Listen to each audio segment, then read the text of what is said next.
Hi, and welcome to episode 46 of the Vininspo podcast with me, Ed Merrison. This is where wine is a travel experience, so strap in for a rollicking caper with this week's guest, Liam McElhinney.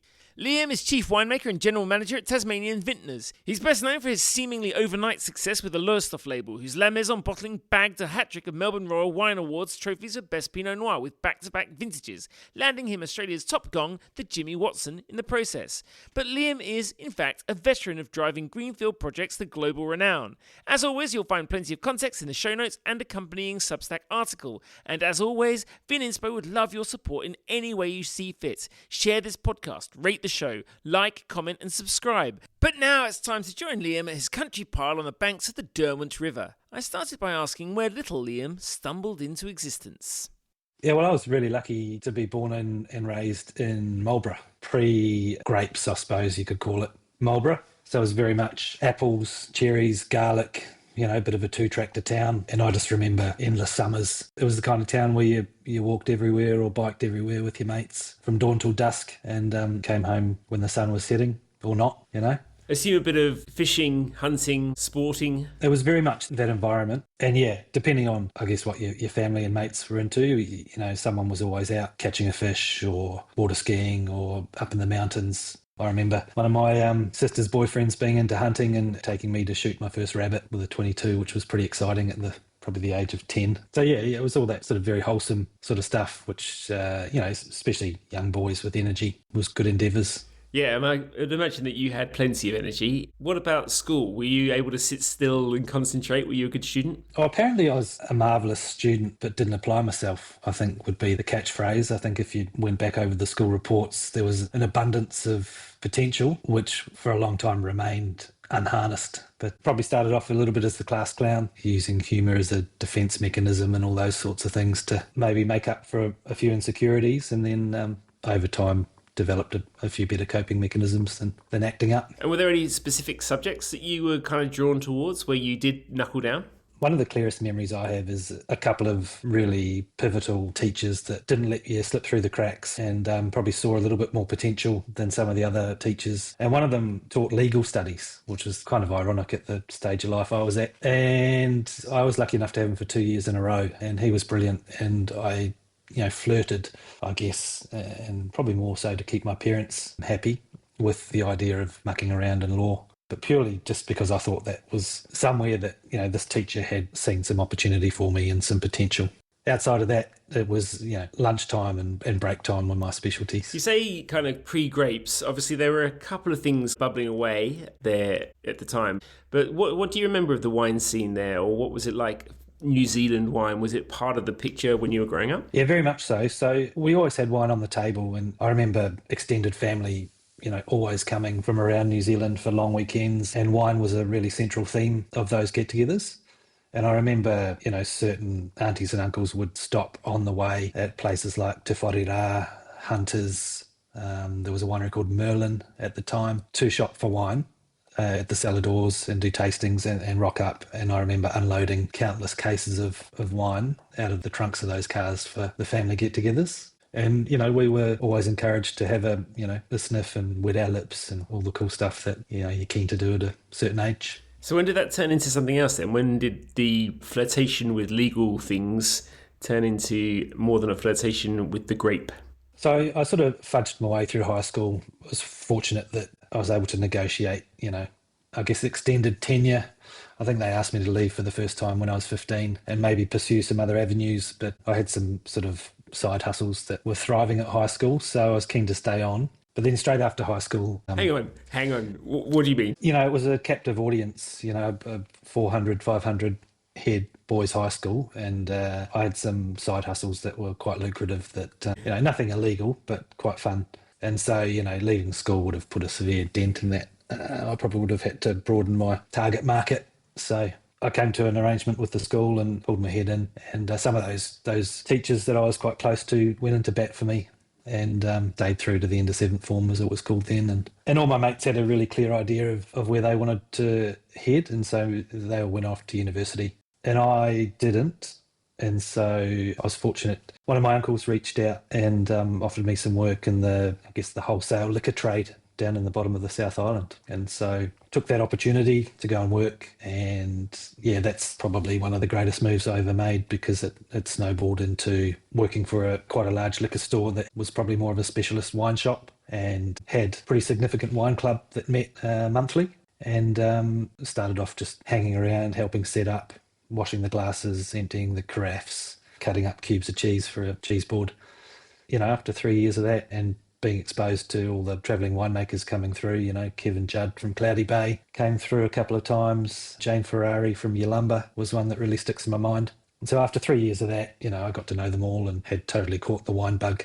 So yeah, I was encouraged by my uncle and one of my bosses at the time to go and pursue it further. Right. What was it that kind of grabbed you about that? Was it the fact that they were all deep in conversation and having fun? The fact that it was a constant sort of turnover of people and things that were being looked at? Was it specific wines that they were tasting that you were tasting and seeing how you were responding to what they were responding to? Yeah, I think it was a combination of things. So the first 12 months, I was literally the guy that helped set up and wash the glasses. And I sort of just hung off every word, whilst we were tasting these wines. And, they were talking about how the wines were made and where they were grown. And it kind of just set off something inside me. And so my family at the time, my uncle and auntie were the ones that, used to come and visit with the carload of wine from Hunters. And we did wine tasting in our spare time and on the weekends, and cooked meals, and went and purchased wines to suit the meal, and that just, it grew. And then I was fortunate enough to go on some buying trips with the wine buyer for the group that I was working for. Where'd you go?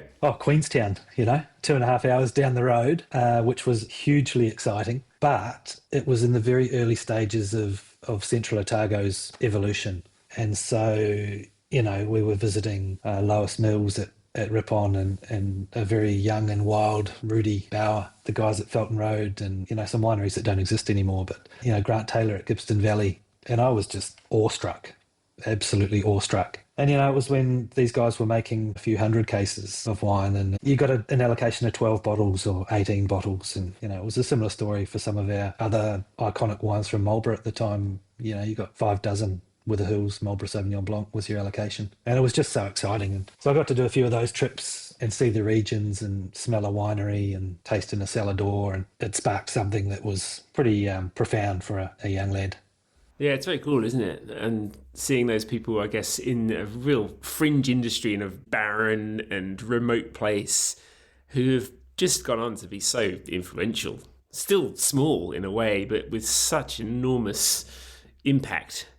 Yeah, and it was quite interesting at the time, because by the time I left Marlborough, you could drive around and you could see grapes a lot. But, my first trip to Central, we went to one vineyard, maybe Gippsland Valley, and then we had to drive 45 minutes and all you saw was rock faces and, tussock. And then there would be another vineyard, and it was like, well, this is quite different, really wild, had a really wild, Wild West feel to it. Yeah, very cool. And so that turned from around 3 years then with the wholesale business, then turned into studies. Where did you go and who with? Yeah, I was fortunate, by the time I left that position and had decided to make the move to study, I had a really good network within the New Zealand wine industry. So producers, sales reps, winemakers, and one of the amazing reps from Villa Maria had suggested that I go to Hawke's Bay and study the Charles Sturt degree, which was being delivered through EIT. And I hadn't lived in the North Island, I'd lived my whole life in the South Island.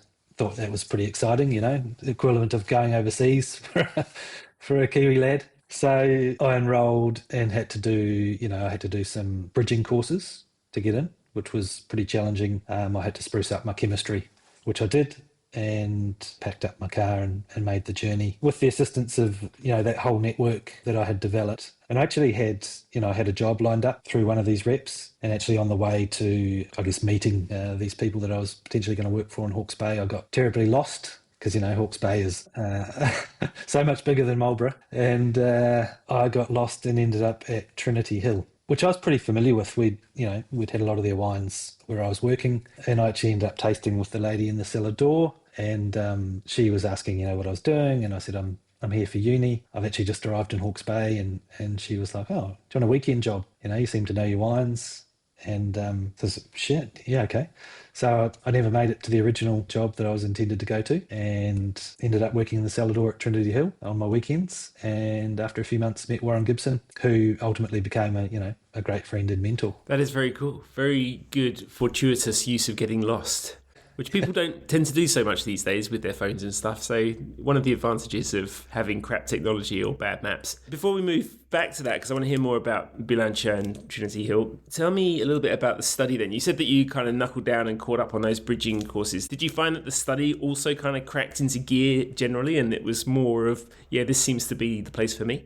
Yeah, I had a real purpose and I had intent, and that's what was missing, when I was at high school, is I didn't really have that passion for anything just yet. So I had real intent, and I really had a drive to go and learn and grow. And it had been sparked by something else. So it was a really sort of inside out opportunity. I guess probably year one was more studious than year 2 and 3, but I also was very much a learn by doing kind of character. I was okay on the books, but I wasn't as studious, or learned in a different way, I got the opportunity to augment my book learning with really hands-on experience with the guys at Trinity Hill and Bilantia. And Warren Gibson, really took me under his wing, and John Hancock as well. And so I would, at every opportunity, and sometimes even when I probably shouldn't have, I would, if I wasn't at uni, I was at the winery or in the vineyard, taking every opportunity that came my way, whether it was cleaning barrels, mucking out the wastewater system, setting up for an event,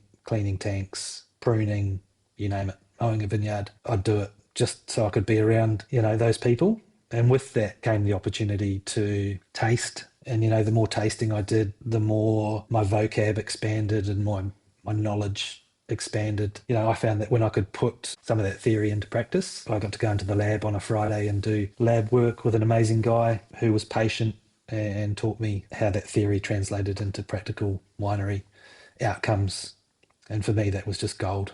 And it just continued to fuel the desire and the passion. Yeah, very cool. Well, obviously we had Lorraine Leone from Bilantia on the podcast just a few weeks ago.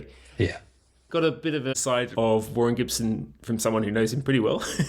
But what was your sort of impression then of both John Hancock and Warren? Because it wasn't that far into the project that they had, and even Trinity Hill began life in 97. Hawke's Bay had already obviously some very, very serious underpinnings in terms of its wine, but at the same time, it's nothing like it is now. So what was that sort of scene like? What were the people like? What did you kind of learn specifically from those personalities? Oh, it was amazing. I was so fortunate, the timing with which I entered that sort of environment.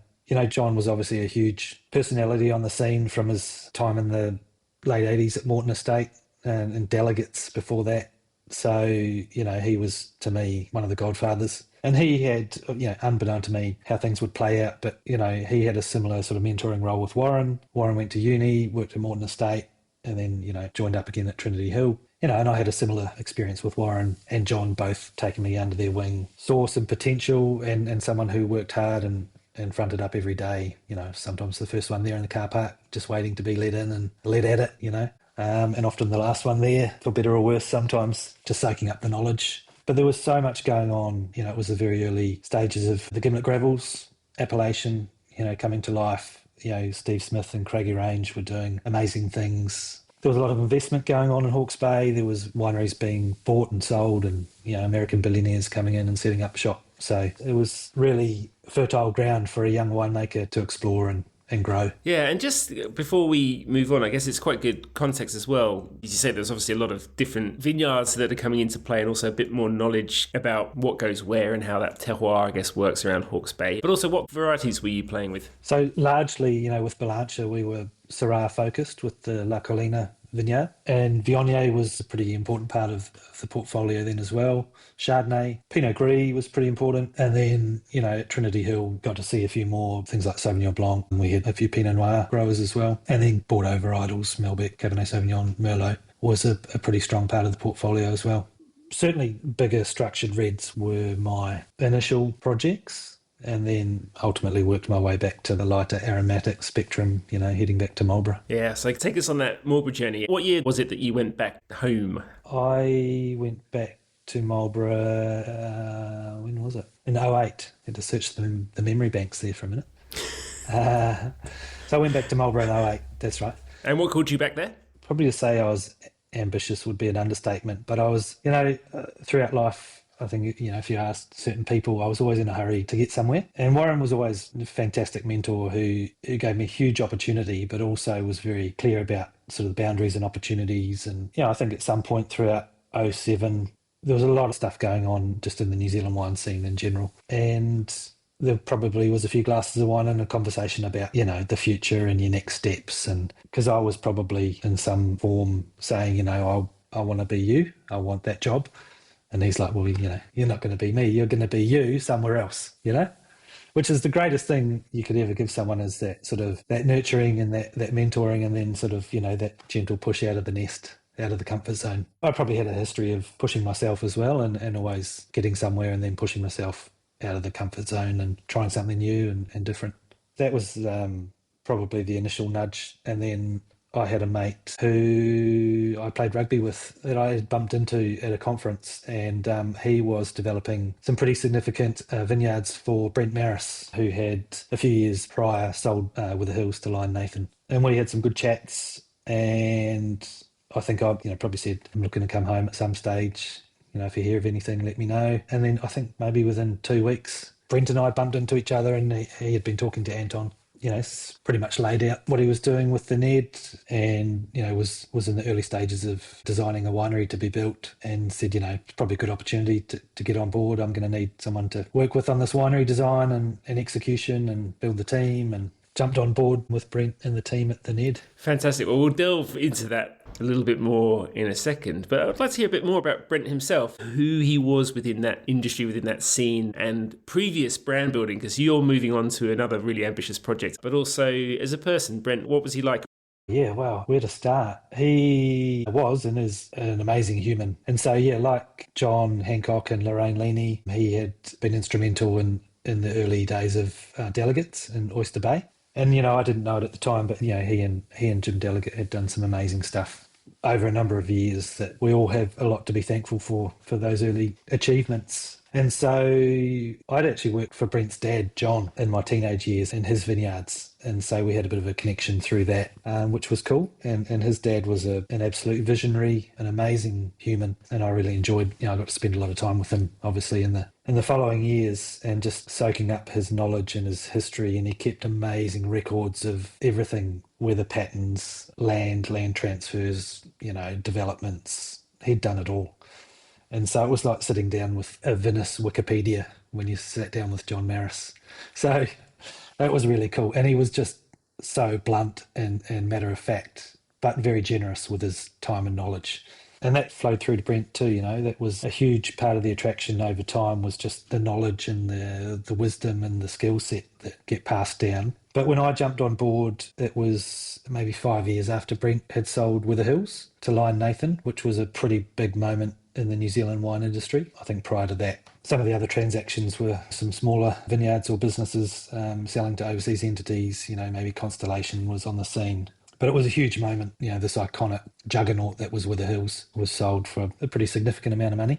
And so jumping on board with Brent to sort of, I guess, reinvest that back into the industry and double down was pretty exciting. So they already had an amazing vineyard being developed up in the Waihopai Valley, which was pretty significantly west of the existing developments in Marlborough. And it was kind of at a time where sub-regionality outside of the broader Wairau Valley was really getting people's juices flowing, not just domestically, but abroad. So we had this single site, albeit over 260 hectares in the Waihopai Valley, which, was starting to show a different side of Marlborough Sauvignon, probably a more mineral streak, moving away from the more tutti fruity styles. And that really captured people's attention as well. So there was all of those new exciting sort of facets to it, which made it a pretty compelling project to get on board.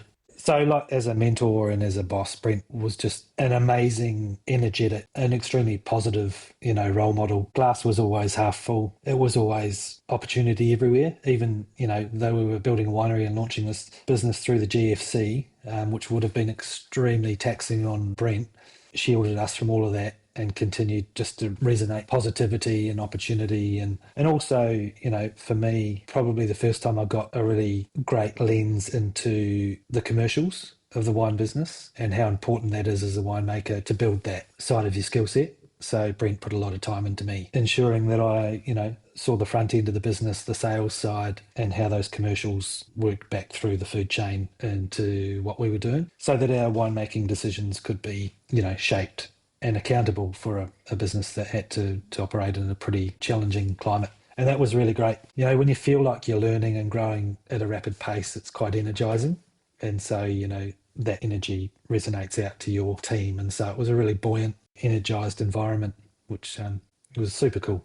Yeah, right. So a little bit of that wine then, as you say, on the domestic market around the time of the financial crisis, then just starting to filter out into the wider world, perhaps 9-10. But as you've alluded to, large vineyard, great project, great backing, great knowledge already. So what did it look like, that growth in terms of Ned, the brand, the portfolio, the partners, and the role that you played in putting that out in the world? Yeah, and it's funny how we talked about before, until you start to discuss it, the quantum of what we achieved in a short space of time can be a bit lost on you. I was just totally in the moment, and every day was exciting and opportunity. There was always momentum. And so I think for maybe 5 years, until I jumped off, I didn't really get to take stock of what we were achieving on a weekly, monthly or annual basis. It was just keep doing.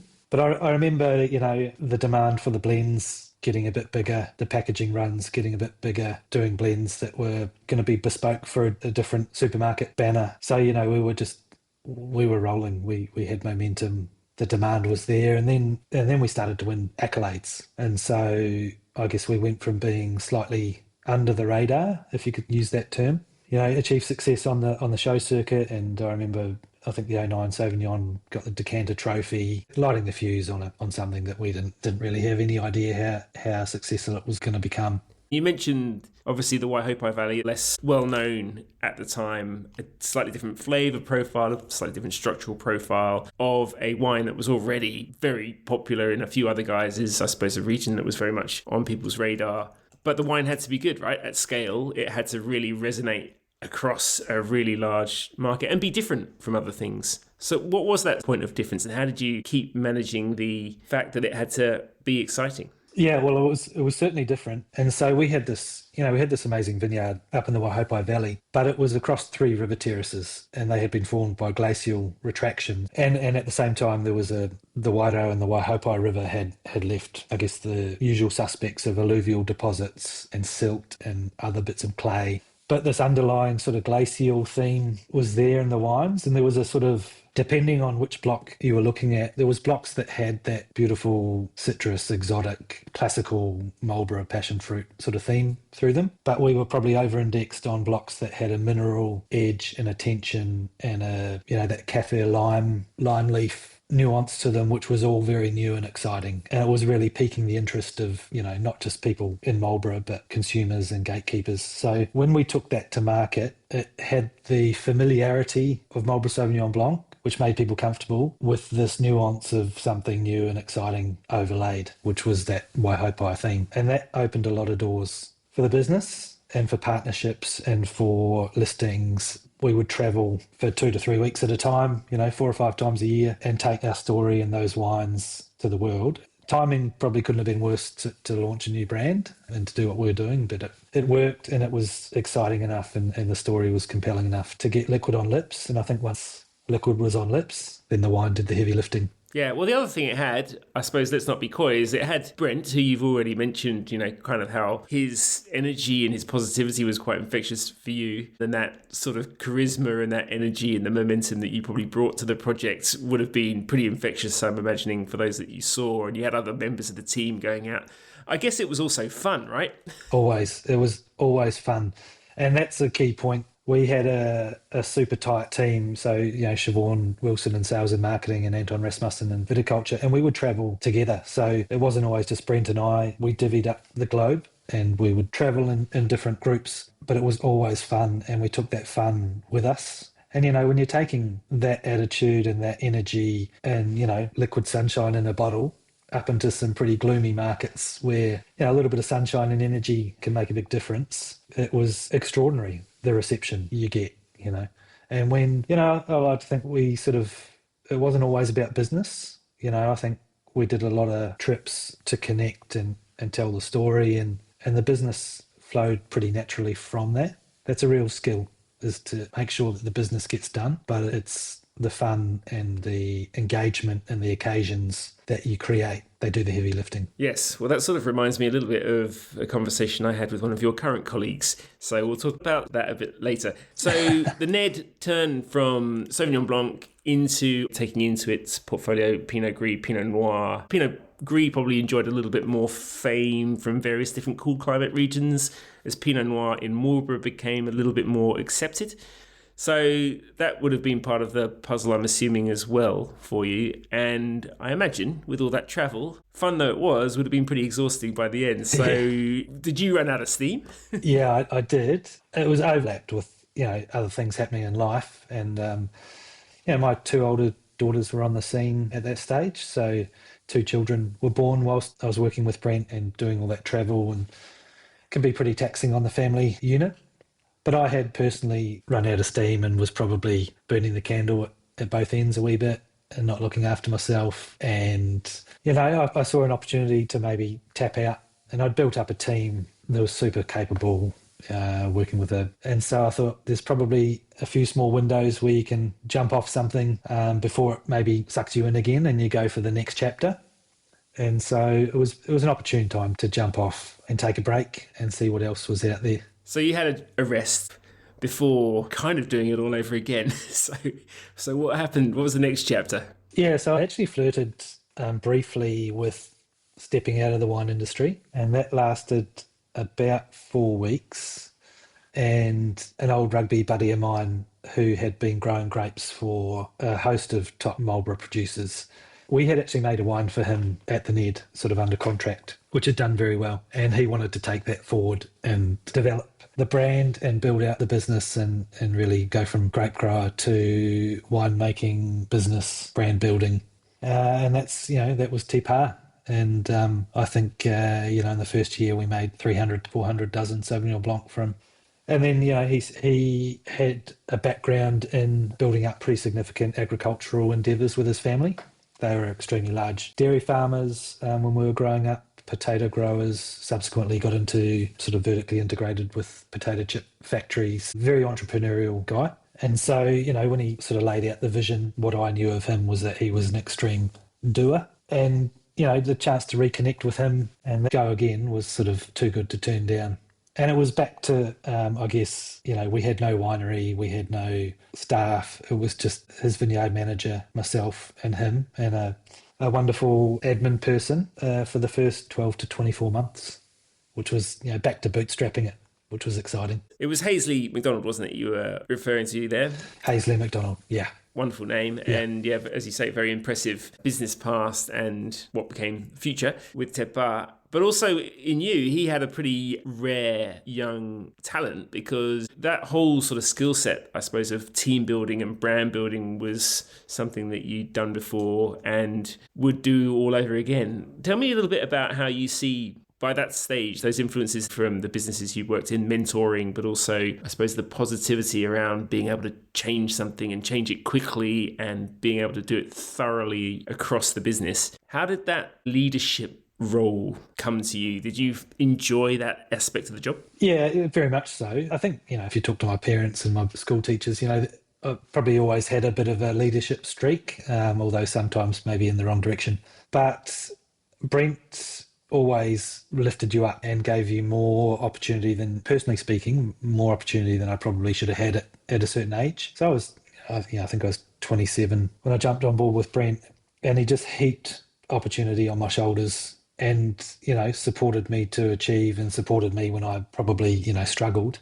And so, when I jumped on board with Te Pā, I'd worn a few hats, and because we operated as a management group at the Ned, everyone got to sort of interplay with sales and marketing, viticulture, commercial, finance. You picked up skills from your colleagues as you went. So you became a pretty well-rounded wine industry professional that kind of specialised in winemaking, if you know what I mean. So I had a broader skill set by the time I was on board with Hazley and Te Pā. And, probably a similar verve for getting out there and doing it, albeit with probably a more methodical approach. But we pretty quickly, with a small portfolio, got on the plane and took it to the world. I think for the first 2 years probably travelled an extreme amount of times, because even at, times where I guess people were saying, there's enough Marlborough Sauvignon out there, there's a lot of New Zealand wine, the opportunities aren't there anymore. We certainly found the more time we were up in the export markets, the more opportunity came out of the woodwork, and that just drove us to keep going and converting opportunity into business. Yeah, right. Makes total sense though, doesn't it? Because of the differentiation. I mean, for a lot of people on the outside, it looks like maybe a very flat landscape, no matter what part of the industry you're in. But once you're there, suddenly it becomes a much more contoured landscape people are looking at, because they know who you are and they know where you're coming from with what you do. Personality comes into it, of course, but really that's, the story is real, but people can't see it unless you're there, right? Yeah, there are a lot of parallels with the Ned and Te Pā, but when people meet the owner, they meet the owner, the stakeholder, the one that's got the debt, got the skin in the game, the story, the family connection. When you take that abroad and people can connect with it one-on-one, I think it just creates so much more opportunity. And that was a real key part of it, is when you got to make those connections with Brent and Hazley, with the buyers directly and with customers directly. The result was so much more profound. Very good. Well, by this stage now, you're a seasoned brand builder, but still haven't flown too far from the coop in Marlborough. Of course, you've been up in the North Island and further south in the South Island. But what happened to make you leave that island? Well, I was fortunate, actually, throughout my time at Blanchard and Trinity, I'd done some overseas vintages. So I had a couple of stamps in my very shiny passport. And, I was hugely fortunate that through the amount of travel I had done for both businesses, I had a reasonably global perspective on things, on wine styles and trends and, grape growing and winemaking in general. So probably a little bit of a theme here, but certainly after 5 years and 2 more children, so Marnie and Eddie had come along, I was probably at a stage where there was a few more complexities in life, and the time to either double down, and doubling down at that point probably would have meant investing in the business and putting skin in the game, or stepping off and taking a breather were the options. And so I stepped off and took a bit of a breather, probably a bit longer than the previous one, probably 3 or 4 months at this point, just because I think, when I'm in it 110%, 24/7. And when you do that for 5 years with the travel, and I think for the first chapter, the travel, you run on adrenaline. It's exciting. You're a bit younger, a bit more stamina, but certainly as the years ticked over and you try and maintain that running on adrenaline, late nights, lots of good meals, lots of beautiful bottles of wine, it was starting to sort of slow me down. And fatigue physically and mentally was starting to creep in. I think a few people were giving me a bit of a nudge. They'd see me at the airport, and people that I really probably only saw at the airport, which was a bit weird in a town of 35,000 people, mates I'd only see at the airport 3 times a year. So, and they'd give me a poke in the guts and say, you're looking after yourself, mate. You're looking a bit chunky. Maybe time to slow down. I think you told me that you turned up at the airport when you didn't even have a plane to catch, just out of habit. I did. Yeah, that was a bit of a moment. So I was probably on the wheel, the hamster wheel. But I turned up at the airport and gave the valet my keys and walked into the check-in desk, and they said, I think they said, how are you? I said, good. What are you doing? I don't know. They said, you haven't got any bookings today. You're not going anywhere. Yeah, that was a bit of a moment. But there was a lot of other things going on in life at that point in time. But that was a bit of a moment where I had to take stock and go, maybe take a breather. Good. Well, that's probably a good lesson for everyone. And obviously that breather lasted a bit longer, as you said, but it didn't last forever, because you're back doing amazing things. I want to get onto the sort of modern chapter. Your contact book, as you say, was pretty full from all the things you'd done, and opportunity came knocking again. What was that knock? Where did it come from? Yeah, so I had maintained regular contact with a lot of colleagues domestically and abroad, and once you've had a bit of a profile and a presence, on the global circuit, I suppose you could call it, and you go dormant, people start to reach out, and I started getting a few phone calls and text messages and emails. What are you up to? People that I guess knew me well knew that I wouldn't sit still for too long. There was a lot of curiosity. What's Liam up to? Why has he gone dark and dormant? And a buddy of mine from Australia who I was in regular contact with, he'd been doing business with the Fogarty Wine Group and been doing a lot of business with Peter Fogarty and Jamie Grayson. And they had been sort of talking to him about their group's expansion and developments, and they were growing at the time and investing in Tasmania. And it sort of led to a conversation around resources and people. And I think my name came up in conversation. And so my buddy called me and said, I've just had a really interesting conversation with this really amazing group, family owned, doing good things in good areas. Would you be keen for a chat? And the timing was right. My interest was piqued. I didn't know much about the group at the time other than sort of Deepwoods, and I'd enjoyed Deepwoods Chardonnay. And I think initially I had these visions of me, on the beach in Margaret River, sunning myself in budgie smugglers, which, it was a pretty appealing vision. It's a very appealing vision. Yeah.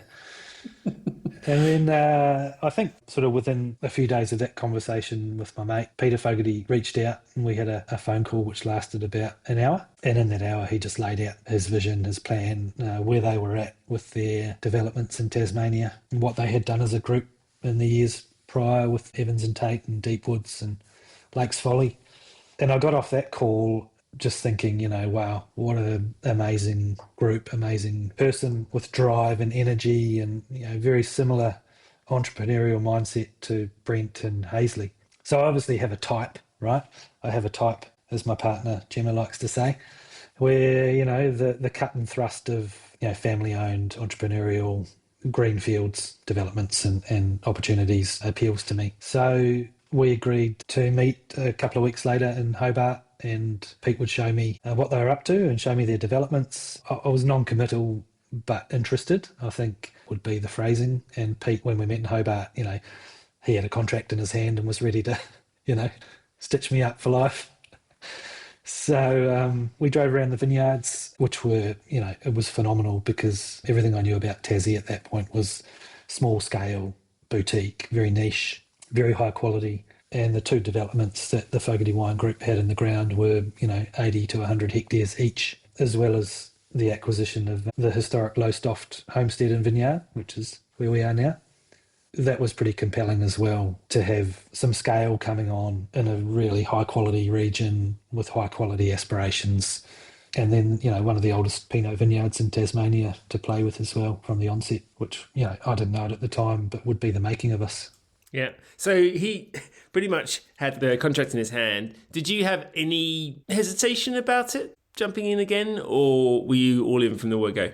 I never have too much hesitation on most things, Ed. I had probably a promise to my partner Gemma that I wouldn't jump into anything too quickly after my previous endeavours. So Pete and I had about 11 hours driving around southern Tassie, and then we ended up at a pretty famous Chinese restaurant in Hobart called Miwa, and there was two of us at quite a large table with a Lazy Susan, and every sort of 20 minutes he would put the contract on the table and swing it around the Lazy Susan to where I was sitting, and then I would sort of defer and chat, and we would have a laugh, and I'd swing it back round, and and that went on for quite a fun dinner. We had a few wines, and I could see the opportunity, and I really enjoyed Pete's company, and I kind of knew Julian Langworthy at Deepwoods and had a couple of chats to him. So I was at a point where I could have an interest without committing, and so I offered a sort of 6-month consultancy to come in. And at the time, Pete had purchased the old Winemaking Tasmania assets. It was a contract winemaking business that had gone bust and left a lot of people, a lot of mum and dad producers, in a pretty tumultuous situation. So there was an opportunity to sort of be the steady hand on the tiller, help to sort of re-establish the winemaking business that was Tasmanian Vintners, that was set up by Pete and Rod Roberts, who was a local businessman who we ultimately went on to develop Ossa with Rod and Cecile. So yeah, it was a bit of a handshake deal to get on board, come and help sort of stabilise the team and the business, reset it and help set it up for future growth throughout the 2020 vintage and maybe till sort of July 2020. So I started commuting, week on, week off from Marlborough to Hobart, which wasn't as straightforward as getting anywhere else. Took a day to get there and a day and a half to get back. Yes, and also at a time of our lives that suddenly commuting became a bit hard. Yeah, so my first trip over was, I did a couple in October of 2019. Wide-eyed and bushy-tailed, and then a couple more in November. And then Gemma and I, our wee boy Edward was born in early December, so I didn't travel for early December. And then I did a trip just before Christmas back to sort of see the team at Vintners and do a bit of a Christmas party and pull everyone together. And it was around about that time where I started to be a little bit more conscious of the coughs and sniffles on the plane. But still not really paying it too much attention. So I went and did that trip and then came back to Marlborough for Christmas. And then mid-January was the next trip, and Gemma and I took the kids over, and it was sort of a bit of a recce for Gemma as well to see the setup and see what I was doing, with a potential lens on maybe a very slim chance of staying on past the agreed first dates. But we were over in Hobart, and we were staying at Lowestoft Homestead and sort of kicking the tyres a wee bit. And we were at a cafe one morning, just sort of indulging in the local scene. And this newsflash came up on my phone that the Prime Minister was about to close the borders. And if you could get home. Otherwise, all bets were off. And so that was about 10:30 on a Saturday morning. And then we hastily made arrangements, and 6:30 the next morning, Gemma and the kids were on a plane out of Hobart back to New Zealand.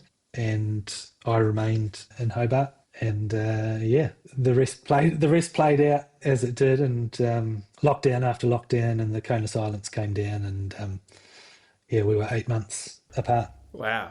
And how old was Edward at that stage? 3 months old. So there was a lot of hypotheticals, and everyone was guessing. Right? We just had no idea actually what was going to be possible. So it was day by day, hour by hour, and then obviously, as time progresses, grapes ripen. There was a real concern about the agricultural risk and how lockdowns and COVID protocols were going to impact anything that needed to be harvested. Just because we were focused on grapes and wine, but there was all sorts of other crops that needed to come in. So there was a whole lot of uncertainty around whether we could actually execute the harvest, overlaid with the fact that I'd taken over a business that was a bit of a geopolitical hot potato. There was a lot of relationships that needed to be mended, and sort of a cultural rebuild of the business itself. So there was a whole lot going on that would have been challenging without COVID, and then COVID just came in and was the icing on the cake. Yeah, well, in all seriousness, you had a lot on your plate then, even though you didn't have, obviously, Gemma and the children, which in itself would have been probably worse for her, but not great for you. But at the same time, as you said, those grape growers that you were working with, they'd been through a fair bit of trauma themselves with the breakdown of the business that was contracted to make their wine. That responsibility fell on you, and I guess you took that very seriously, that was also your role, your leadership role in keeping that going for them. Exactly, and I was, throughout the time when I was commuting, late 2019 and early 2020, there was a cohort of clients that were probably more pivotal in the success of our business because they represented, probably over 80% of our throughput. I had to put in a huge amount of time and energy into them to ensure that they remained with the business for that first harvest.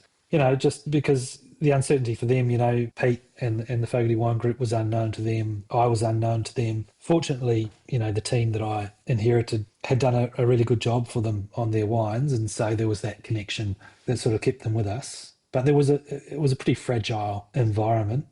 I think COVID sort of removed a few options for everybody, and so we all had to adapt, accept the situation and the cards we were dealt, and kind of band together to make it work. So that probably bought me 6 months grace, I think. I remember one of our clients saying, we don't know you, we don't trust you, our business isn't guaranteed, so don't think that we're with you for long, you've got to prove yourself. Basically, this is down the phone, and I'm sort of trying to be everyone's friend and placate everybody in a really volatile environment. But and so I sort of made it my short-term mission to really do the best we could for them, make them some kick-ass wines and get their grapes in the door safely was number one, and then make them some kick-ass wines and show them that we were the right people to be working with. Yeah, well, that's the serious side of it. The less serious side is, of course, the irony that while Gemma was back in New Zealand with the kids, you were in a palace, effectively, on a beautiful island on your own to begin with, but as you say, you kind of banded together. But that was quite literally, wasn't it, with your bubble that you ended up forming with your vineyard manager, was it?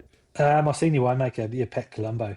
So, we're very fortunate that, Gemma and the kids back in New Zealand had, her mum and our family and friends around, her during that time, because 2 kids under 3 during some pretty significant lockdowns would have been pretty bloody difficult without family. So that was kind of some relief, and that kind of took a bit of a mental load off me in my situation. I was just rattling around this 650 square metre sandstone governor's house from the 1850s, getting to know myself. But yeah, we had this weird situation where to prevent any sort of potential closure of our business, with an outbreak of COVID, we had to form sort of these bubbles, and so we had separate day shift and night shift, non-contact, never met each other, sanitising everything before we left, and an hour between. And yeah, my senior winemaker, Pat, his wife was in the school system, with a whole heap of filthy little children. So we formed our own bubble, because if I'd have lost him, we would have been in a real pickle. So he moved into Lowestoft with me, and we became bachelors for 4 to 6 weeks. And he's a very well domesticated fellow, actually. So we had to come home and have aperitivo, and then we'd do our conference call with night shift and lay out the plan, and then we'd prepare a nice menu and the wine matches to go with it. And it was a good bonding time, and we became great mates, and he's still my right-hand man and a huge part of our success. Yes, well, we should talk a bit about that success, and also pick your brain a little bit, because it has been a very intense time, obviously, with that absolute baptism of fire that you had there in Tasmania, but also intense in terms of the grapes that you've been handling, the people you've been working with, a very, very steep learning curve. So I just wondered if you could outline the areas that you're dealing with and the grape growing opportunities, those sort of sub-regional differences that you see. So you're at Lowestoft at the moment in the Derwent Valley. So what is there to know about Derwent Valley? I guess, just to go back a step, I was hugely fortunate to come into a business that received and works with grapes from all over the island, although largely now we are East Coast and Southern Tas. But I had no idea, just, like all regions, just how nuanced can be within a very small geography. Lowestoft sits in the Lower Derwent, just on the fringe of the northern suburbs of Hobart, right on the river. So where I am now, it's kind of 150 metres to the shores of the Derwent. And that has a huge effect on this microclimate, as opposed to maybe the Coal River Valley, which is a little bit more landlocked, although still has some maritime influence. But, within 15 Ks, the fruit profile, if I just look at Pinot Noir in particular, the fruit profile can change immensely. It's like you're in another country. So, where we are with Lowestoft, you get this amazing purity and suppleness and, red fruited kind of perfume, which if you were to try and get that in the Coal River Valley, you'd have to pick it pretty early. Whereas optimum maturity for Coal River Valley Pinot gives you more of a darker, brooding, plummy, intense cherry, broadly speaking, kind of character. And then you go up the road to the Jacobin vineyard, which is Lower Derwent as well, but sits on the eastern shore, facing south. It's made some of our most awarded Pinots. That's a blue-fruited, mineral, plush, kind of hybrid. It's probably the one that the Frenchies look at and go, well, that's quite Burgundian expression for them, which is kind of weird for us to hear. Yeah, and you mentioned working with Rod and Cecile's vineyard at Ossa, relatively young vineyard, but a really exciting project on the East Coast. Tell me a little bit about that area. Obviously, it's got a couple of flagship wineries there, but perhaps not as well known as a profile that might spring to people's mind in terms of the fruit that grows down there. So what's that East Coast excitement all about for you?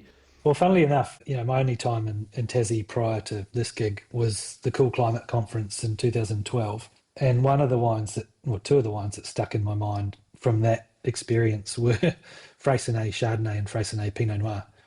And I remember trying those at that conference and thinking, shit, they're pretty specky. And fast forward now, they're still one of the iconic producers of Tassie and, based on the East Coast. So we were fortunate, Rod Roberts was a 50% shareholder in Tasmanian Vintners when I joined, and a massive support network to me during the COVID challenges. And he and Cecile had planted about 18 hectares on their Bellbrook farm, which is kind of set back in the foothills behind Swansea. Amazing soils, amazing location, really interesting microclimate. So we were fortunate to get their first crop through, I think maybe in 21, as well as some other vineyards we were sourcing from around that location. And it was just, right from the get-go, it's quite a powerful expression. All varietals from that site, including Pinot Noir, Chardonnay, Sauvignon Blanc, Riesling, they're quite expressive and quite forward in their presence. They just have a much bigger presence in the glass and tank than the sort of southern Tas expressions, which is a really nice contrast to what we're dealing with down where we've got our vineyards. And over time, as we've put those parcels aside and then subsequently bottled them into their own brands, they've been really well received. And they do look quite different to the southern Tas Pinots and Chardonnays.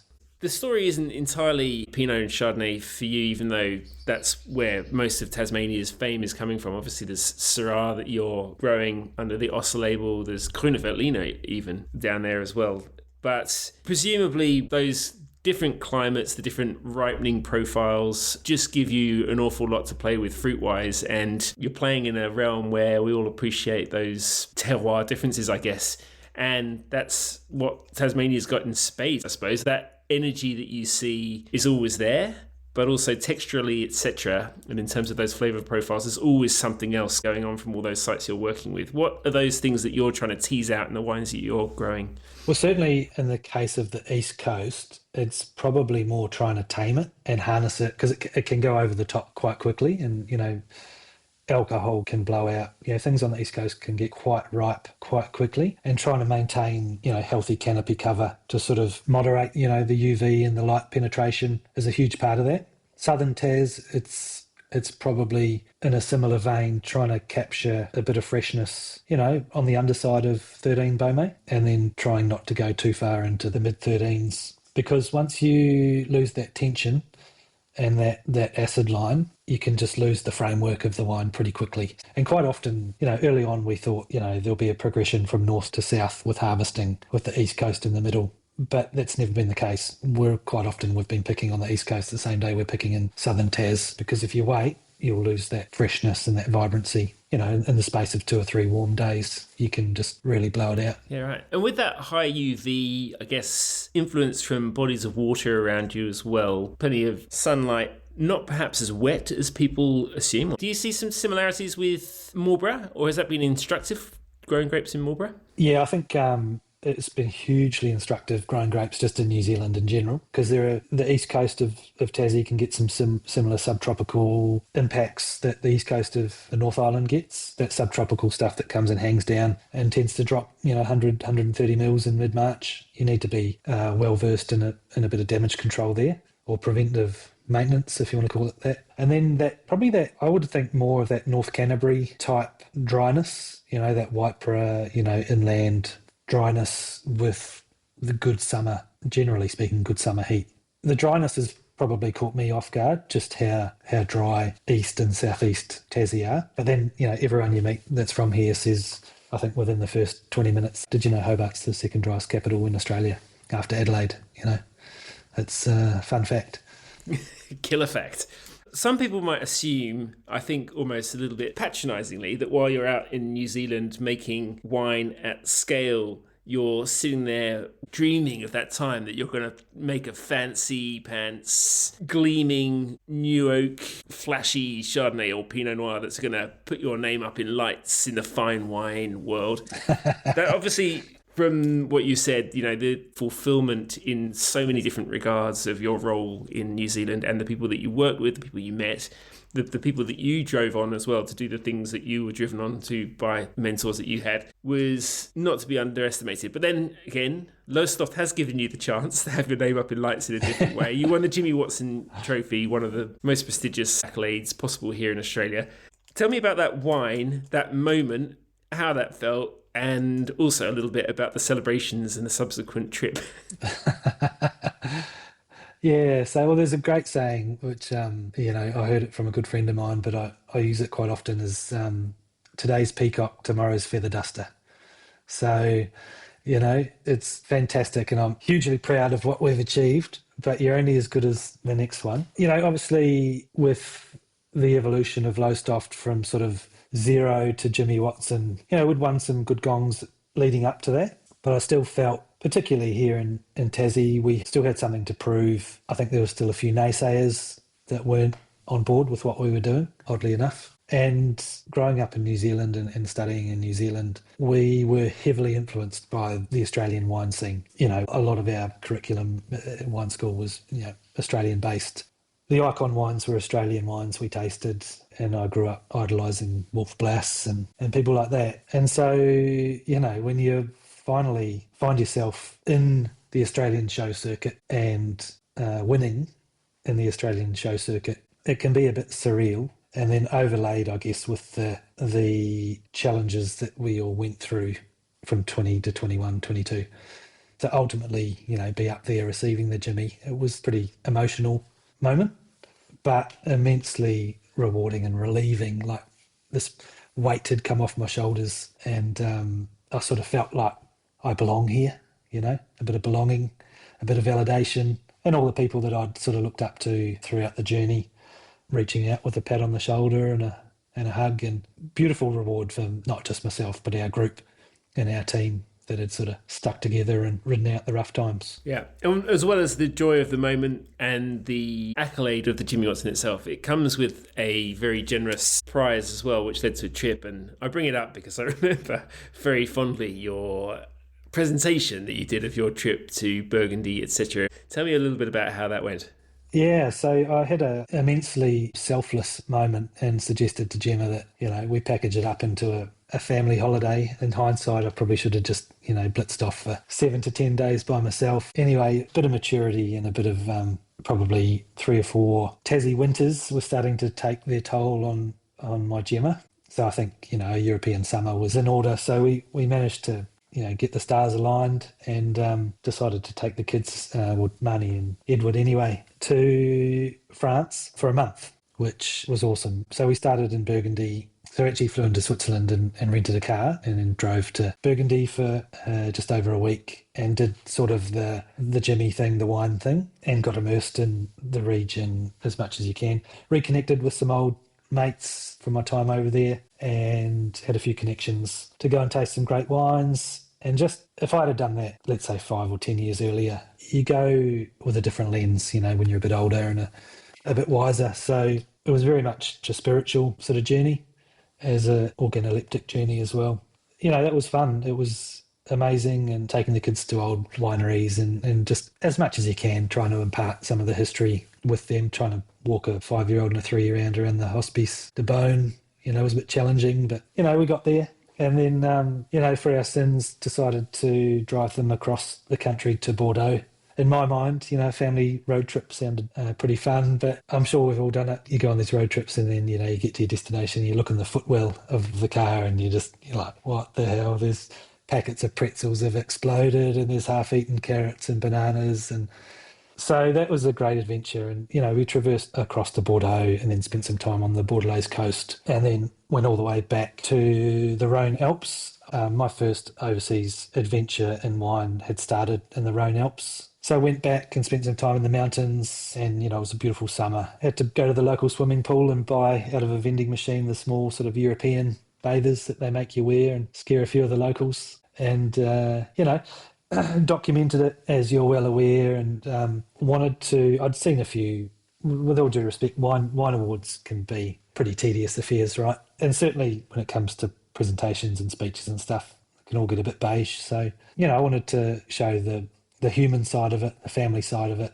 and, as whilst being professional and paying homage to the experience, but, obviously gave a good lens on some of the joys of travelling with children. Maybe some do's and don'ts for people that are considering it, moving forward.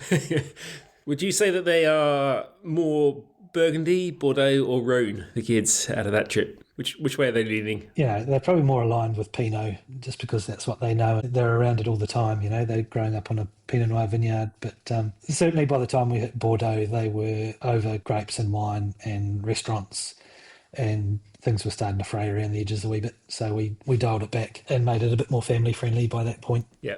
I mentioned earlier on when you were talking about your earlier experiences in New Zealand, making sure that the business is really ticking over thoroughly right through all of its operations at the same time as presenting that positivity, telling that story and getting out and about and having fun.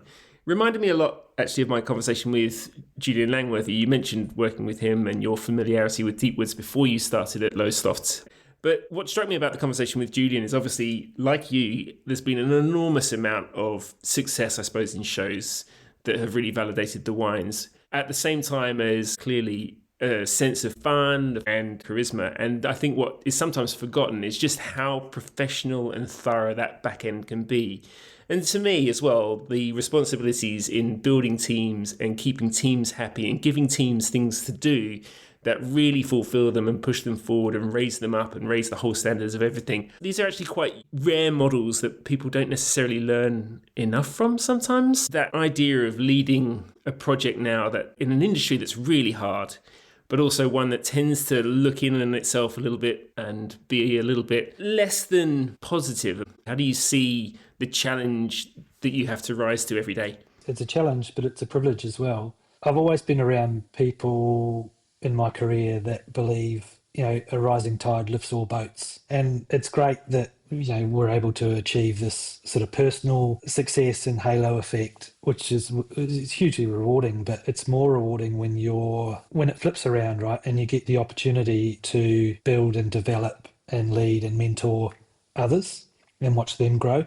and take them on their journey, like I'm extremely fortunate that I had the mentors and stumbled into situations that allowed me to do what I've done. But it's really important to take that forward, and it's so much more satisfying and enjoyable when you can watch someone else grow with you, go out into market or travel with them or get them into show judging or get them up, seeing them receive their first trophy at a national wine show, or just grow up and, maybe be poached for another job somewhere else. That's all part of it, or push them out of the nest. That becomes ultimately, as you get a few more grey hairs, that becomes so much more rewarding on a daily basis than some of the incoming stuff for yourself. Yeah, and lastly, of course, although you've slowed down in terms of the amount of air miles you're picking up from those early days when you pretty much burn yourself out twice over, you are still out in front of people. You still have the responsibility of telling stories, expressing wine, connecting with people, making them give a shit, essentially, about what you do and what the grape growers that you work with do.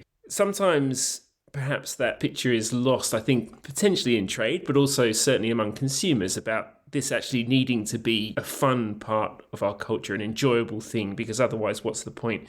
Do you think there's something kind of missing there in terms of how wine is portrayed, something actually maybe more simple than a lot of people might have you believe about what wine is really all about and what it can do for people? Yeah.